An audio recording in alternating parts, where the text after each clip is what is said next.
The Creative Business by Pauline Kael, originally published October 1966. Early this year, a producer-writer who began by goading me with lucrative offers, first to ghostwrite a book for him on a sensational idea, which turned out to be a denunciation of method acting, then to work up a treatment for him on an exciting new idea, which turned out to be a spy spoof with a female spy, and then to do a quick 3-week rewrite on a script he'd had sitting around for a decade, became rather hurt that I didn't rise to the bait. Puzzled at my refusals, he asked, "Don't you want to do something creative?" I think that in his ambivalent way, this man liked me and wanted to do something for me, but in show business, there's not much point in asking yourself if someone really likes you or if he just thinks you can be useful to him, because there's no difference. In show business, the successes are likely to be those whose tastes depend on their projects. After a while, they may not know themselves what their tastes are. Besides, success develops a different kind of taste. The men in the movie business who can work regularly and talk publicly about their creative freedom are those whose fundamental aspirations, they really have no convictions, are the same as those of the studio heads: to be successful, to be acclaimed. It's no accident that even producers and exhibitors now talk about their creativity, which has come to mean their ability to make money and get publicity. They're becoming celebrities, for they have the same drives and goals as the directors and many of the writers. I doubt if the man who propositioned me had written a sentence in years. There was always someone, if not me, someone like me, to be hired for that.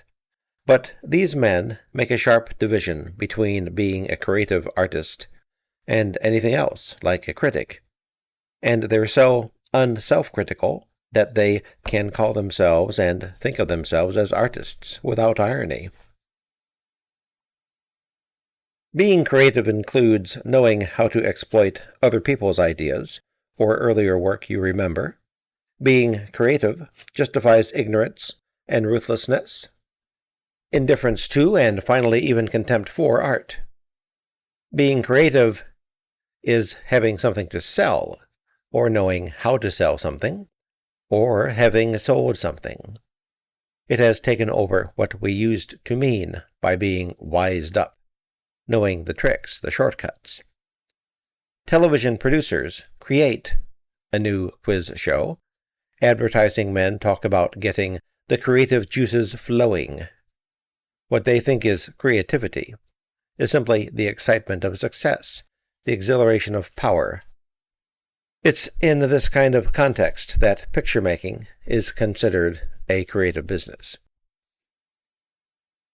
I used to think that those shrewd, energetic, and sometimes even intelligent men who made lousy big commercial movies must be eaten up by guilt, self-disgust, and the desire to do something good. After all, didn't just about every one of them talk about how, as soon as he got in the economic position to do what he really wanted, was going to make the pictures he couldn't make now? "After 2 for the public, I can afford to make 1 for myself," was almost a refrain. I thought they wouldn't try so hard to justify their current production of schlock on the basis of the future art this schlock was going to make possible, if they weren't ashamed of what they were doing. And although I never believed that they would do what they said, I thought they believed it. But things have changed in the last few years. The hypocrisy has become merely ritualistic. Yes, they might refer to their new picture as a piece of crap, but they really enjoyed what they were doing. Even before these men embraced McLuhan for turning them into prophets and pioneers of the modern age, it was becoming clear that they dig corruption.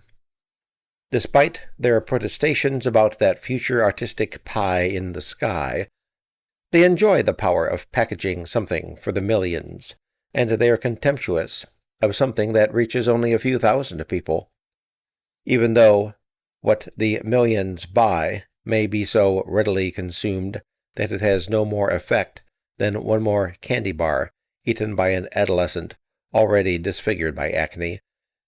And even though the work that fails now because it appeals to only a few thousand or a 500,000 may add a few thousand more year by year, may perhaps be of lasting value.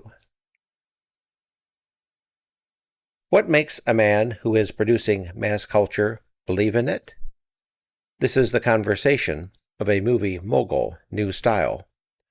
I'm quite success-oriented. I don't mean artistic success, but commercial success.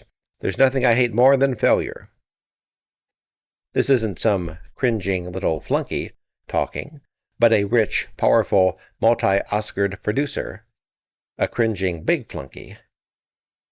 And then, after telling me how important it was for him to be a celebrity, he said, in a humble, constricted little voice, "Maybe if I'd grown up in a society with different values, my values would be different. But I exist in a culture which venerates popular success." He went on to tell me about how he was a suffering person, and how he had avoided reading a review of mine because he knew it would cause him pain. By then my flesh was beginning to crawl, and I ended the interview. "I am aware of protocol, but I figured a man that masochistic is begging to forfeit his prerogatives." The more powerful these men become, the more they explain themselves as victims of the system. Hollywood is that state of mind where men who make movies about brotherhood and the responsibility of the German people for Hitler and No Man is an Island can harass a critic and then ask to be consoled because "You're strong, you don't realize how weak I am." They don't really accept any responsibility, not even for their own weakness. They use Freud to show they can't help it, just as they reach out for the most specious concepts of social science, outer-directed, success-oriented, in order to justify what they are and do. They grabbed the words out of McLuhan's mouth, and now they've got arguments to prove they were right not to care what they threw on the screens or filled television time with. They had been tuned in on the future. They have an instinct for what they can use, like pop and camp, which, for them, become ways of discounting any criticism as irrelevant to the fun movies they're making. A fun movie doesn't mean that you'll have fun seeing it, but that you're not expected to think about it one way or another. A lot of the entertainment that is now called swinging is what we would once have called stupid. It's swinging to accept the worst of mass culture as if it had wonderful dumb qualities we weren't previously sophisticated enough to accept. Probably part of the explanation is that people are attempting to get with mass culture because it's so omnipresent. They feel nothing can be done about it. So they might as well make the best of it by treating it as, after all, fun. But to buy heavy frolics is to accept the role of consumer of entertainment, to accept, like that producer, the role of victim. But he and his kind only play the role. They pollute American life and spread the pollution as far as possible, while buying estates in the least polluted spots in the world, not only for tax purposes, but so that they and their children can escape the vulgarity of America. Thank you for listening. Please like and perhaps even subscribe.